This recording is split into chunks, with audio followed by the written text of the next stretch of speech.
তো এক কোটো চুনগাম একসাথে খেলে কত বড় বেলুন ফুলবে? গাইস চলো আজকে পৃথিবীর সবচেয়ে বড় বেলুন ফুলাবো। চলো সর্বপ্রথমে 5টা সেন্টার ফ্রেশ। ধরতেই 5টাতে ফুললই না। ঠিক আছে চলো এবার 10টা সেন্টার ফ্রেশ। ভাই দেখি আমার বেলুনটা এবার কত বড় হয়। ওরে বাবা ধট আমার তো ফুললই না। ভাই এবার ডাইরেক্ট 25টা সেন্টার ফ্রেশ। গাইস 25টা সেন্টার ফ্রেশ দিয়ে সবচেয়ে বড় বেলুন ফুলাবো, দেখে নেবে। দেখলে তো আমি বলেছিলাম গাইস কত বড় বেলুন ফুলেছিল। গাইস এবার 35টা সেন্টার ফুট, এবার বেলুন ফুলিয়েই ছাড়বো। ধত্তের মুখের মধ্যে আসছেই না।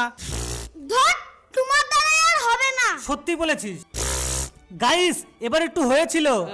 ভাই এবার 50টা সেন্টার ফ্রেশ। চলো দেখি পৃথিবীর সবচেয়ে বড় বেলুন বানাতে পারি কিনা।